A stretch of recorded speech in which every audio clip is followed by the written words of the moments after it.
Hello, this is the RPG Crawler, and welcome to my CRPG News Roundup, this time for May 24th, 2025, where each week I take a look back at the week in computer and console role-playing game news and bring you the highlights. Once again, I'll be doing the tabletop RPG news tomorrow. In general, RPG news, Carrie Patel, the director of Avowed, has left Obsidian to become a game director at Night School. They do adventure games mostly. Hopefully they'll be able to put her narrative talents to work there, because it's pretty clear Obsidian is having talent bail on them slowly but surely. Then action roguelike Raven's Watch is getting a new free DLC set to release on May 27th.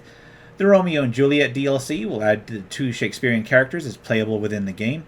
I am only somewhat disappointed that their moveset doesn't have to do with drinking poison, as the story went.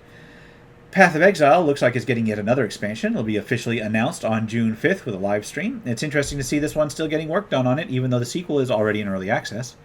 Owlcat's Rogue Trader is getting a story expansion on June 24th. Lex Imperialis will add hours of gameplay and introduce the Adeptus Arbites. And it looks like Owlcat will also be developing another RPG, Warhammer 40,000 Dark Heresy.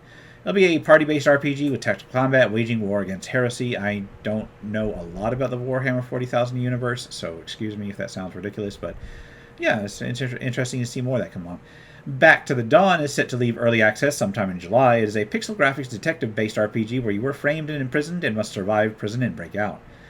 Arches Impact is set to release on August 7th. There is a demo available. It is a pixel graphic turn-based RPG developed by a solo developer dueling with a girl and her AI partner in a world that has been invaded by AIs.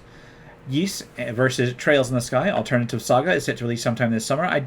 It'll target the PC, PS4, PS5, and Switch.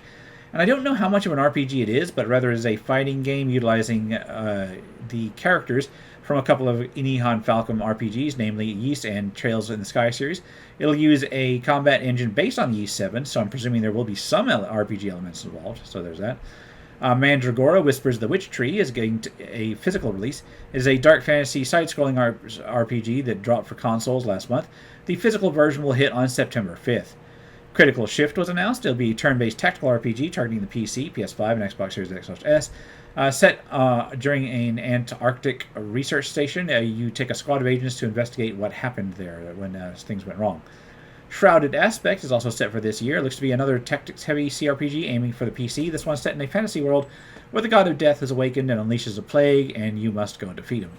Then Strings of Fate 11, A Magic Dream, was announced. An adventure with RPG elements. It has you leading a group of heroes through a fantasy world and will feature dozens of weapon sets, 9 schools of magic, etc. As far as actual releases go, the free DLC for Sea of Stars, Throes of the Watchmaker, was released. It offers a side adventure with a miniature clockwork world. The remastered version of The Sinking City was released, a graphic overhaul of The Sinking City with enhanced gameplay and more. It is available free to current owners of The Sinking City. I think there was also some remastered versions of the Stalker series or something out. I don't know how RPGs those are because I haven't played them, but they showed up in my RPG search, so who knows. Tainted Grail, The Fall of Avalon, is a Souls-like open world set in a dark version of Arthurian legend, where a world is set into eternal autumn 600 years after the fall of King Arthur. Fantasy Life I, The Girl Who Steals Time, is an action RPG/casual JRPG where you can switch between various jobs, each representing a different path in life, in a fantasy world with a cozy feel. Mobile Suit Gundam Seed Battle Destiny Remastered is an action RPG based on anime mechas, where you're a pilot in the world of Mobile Suit Gundam Seed, partaking in various battles and upgrading your mobile suit. Toho, Fearless Frog Slayer, is an old-school JRPG-inspired RPG following Cyrano as she moves across Misty Lake, fighting various amphibians to fulfill her contracted duties. The Crimson Lyre is an immersive sim stealth RPG in early access set in a fantasy land ravaged by bandits and cultists. You play the offspring of a renowned magical scholar who disappeared on his search for something to halt the cult's spread. Garden of Witches, an action roguelike in early access. It follows a witch seeking to round up other witches in order to save the garden that they live in. Tinkerlands is also in early access and is an open-world survival/crafting sandbox with up to 4-player co-op set in a series of uncharted islands.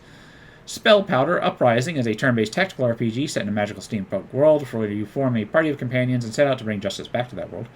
Nine Kings is a roguelike kingdom builder, now in early access, where you build up your city through various buildings, units, spells, and other material, and guide your kingdom through various events and battles.